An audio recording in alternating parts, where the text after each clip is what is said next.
"Can you handle this?" arrives late in the evening. You already handled the deadline, the family call, and the friend who needed to talk. You type, "Of course." Then something quiet inside you closes. The next morning, you do not answer anyone. Not because one request was cruel, not because you stopped caring. You disappear because being needed has followed you into every room, and silence is the only place where nobody can add another task. People call you reliable as a compliment, so why can that role end with ignored messages, canceled plans, and a person who seems to vanish without warning? The answer is not that reliability was fake. It is that nobody saw what it required. The real cost appears later, when silence becomes the only reliable escape. The title is a little misleading, on purpose. Reliable people do not usually disappear because they are dependable. They disappear after dependability becomes automatic access. The important part is the sequence between those two things, because that is where a healthy strength can turn into an emergency exit. Every time you say yes calmly, people learn something. You remember, you follow through. You do not create drama around the favor. In a busy family, workplace, or friendship, that makes you the safest place to put the next loose responsibility. The problem is that competence makes strain less visible. If you complete the task, remember the birthday, and answer with a reassuring tone, the system appears to be working. People see the result. They do not see what was moved aside to make room for it. It rarely begins with one enormous sacrifice. It begins with tiny permissions.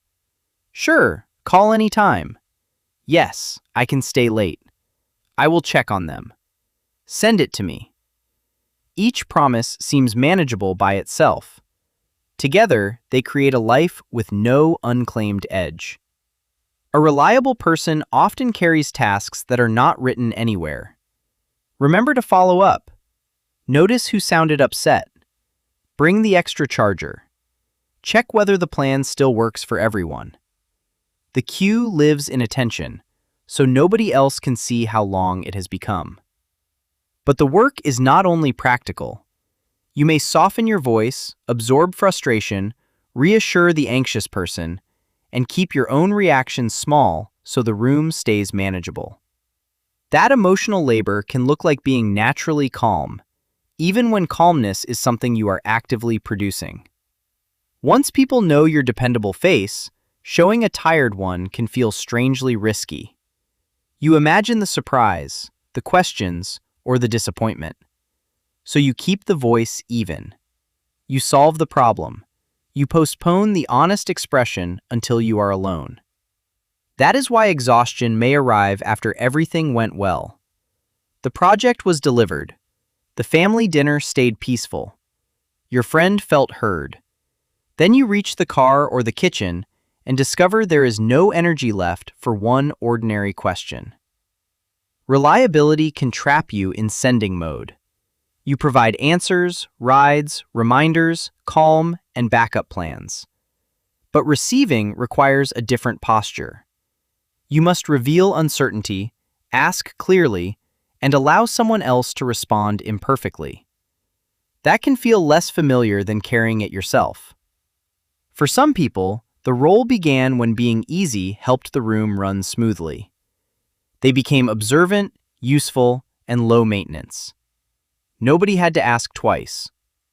Over time, needing less became part of being good, and being good became part of feeling secure. The praise feels real because it is real. You are thoughtful. You do follow through. But compliments can quietly become a contract. You are the strong one. You always know what to do. The sentence describes your history, then begins deciding your future. Soon, saying no threatens more than the request. It threatens the identity that made you valuable. If you are not the organized one, the calm one, or the one who shows up, you may wonder what remains. That is a heavy bargain for any relationship. Quiet people can be especially easy to overestimate because they often process the cost privately. They may not complain during the task or narrate every limit. Their silence looks like spare capacity. In reality, it may be where the accounting happens. The calmer you appear, the more people may bring you their urgency. Your steadiness becomes useful to the whole room. But steadiness is not an unlimited resource. Sometimes it is the final layer of effort protecting everyone from the fact that you are already full. A favor changes when it stops feeling like a choice. The message no longer asks whether you can help. It assumes you will. Even kind people can slide into this pattern because reliable systems disappear into the background until the day they stop working. The office depends on your memory. Home depends on your patience. Friends depend on your listening. None of those roles is necessarily harmful alone. The weight comes from accumulation, especially when each room acts as if it is the only room asking something from you. But recovery requires some moment when demands stop following you. If the work problem continues in your head, the family thread continues on your phone, and a friend waits for emotional support, your body may be home while your attention is still on duty. You can spend an evening on the couch and still never enter rest. The phone is face down, but you are listening for it. You rehearse tomorrow's solution. You remember what someone forgot. The room is quiet, yet responsibility is still making noise. Then, the weekend becomes a repair shop for damage created during the week. Laundry, errands, unfinished admin, and emotional recovery all compete for the same hours.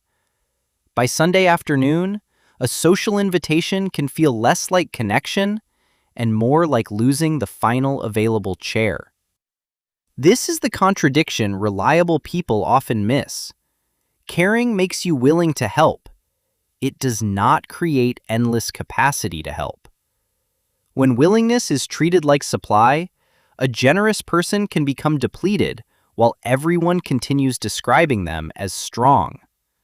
Resentment can appear even when nobody intended harm. You resent the requests.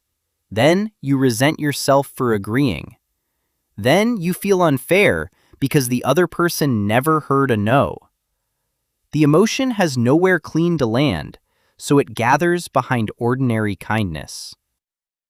Before disappearance, there are usually smaller signals. You delay opening messages. You hope plans get canceled.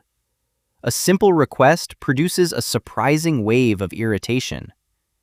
You need silence after conversations that used to feel easy. These are not moral failures. They are information about load. If the smaller signals remain hidden, the boundary may finally arrive as absence. You stop answering. You cancel everything. You become unreachable because being reachable has come to mean being useful. Disappearance is not a graceful boundary, but it can feel like the only one nobody can negotiate. The relief is immediate. No one can add a task if no one can reach you.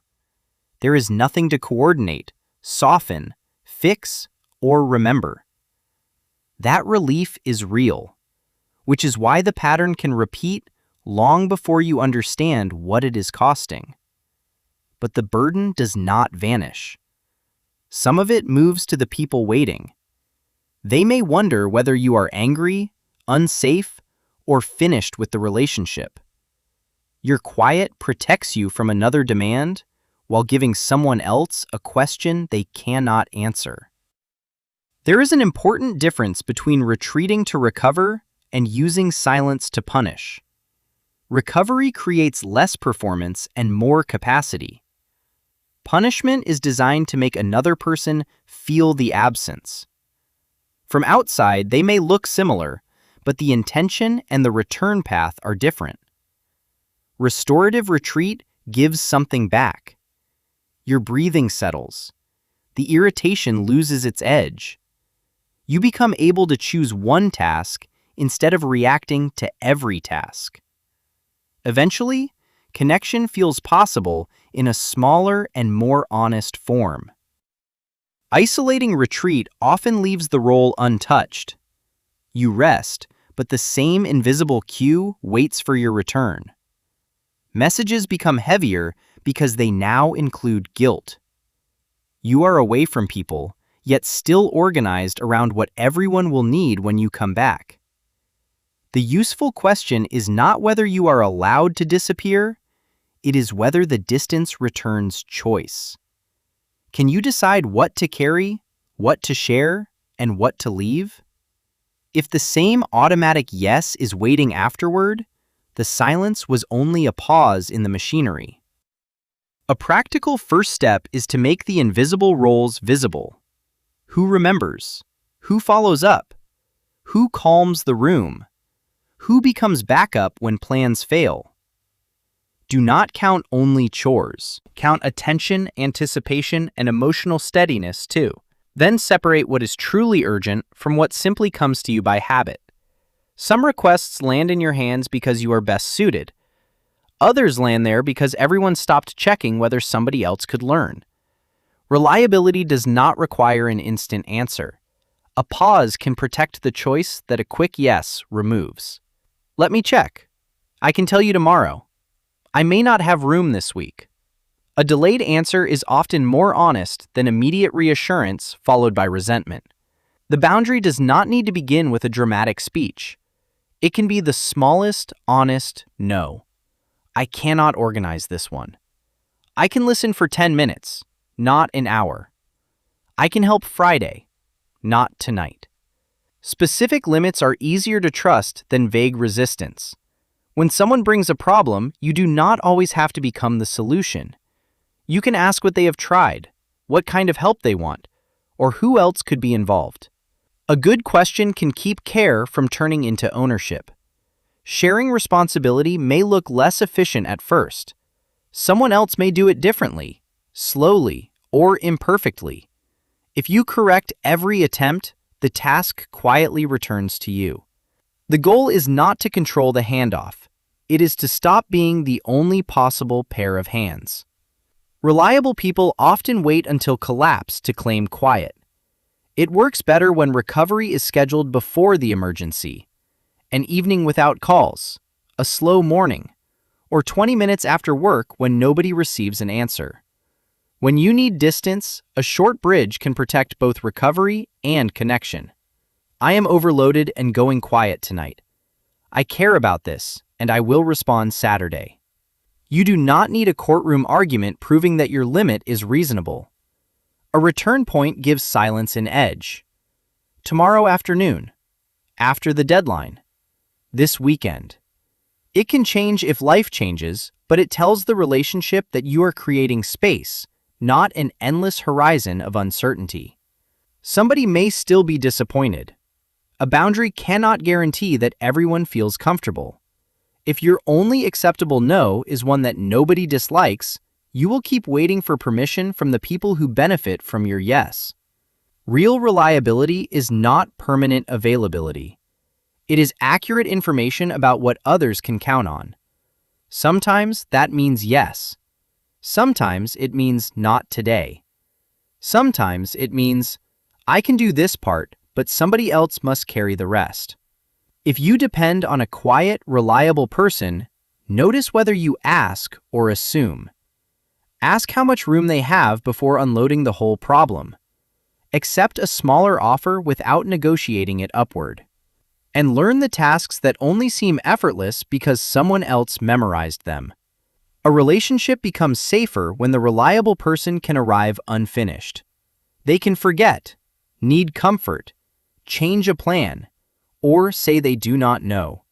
Strength becomes less exhausting when it is one ability among many, not the admission price for belonging. You were never valuable only because you could carry more. Reliability may be one of your gifts, but a gift stops feeling like a gift when nobody allows you to put it down. The goal is not to become careless. It is to become visible before you disappear. The strongest, reliable person is not the one who never reaches a limit. It is the one whose yes can be trusted because their no is also real. That person can stay connected without turning every relationship into another place where they are on duty. So before you vanish, notice the smallest request that suddenly feels impossible. It may not be the true problem. It may be the final item in an invisible queue. That is the cost reliability was hiding, the loss of honest choice. Make the queue visible, share one responsibility, and let one honest no arrive before silence has to do all the talking.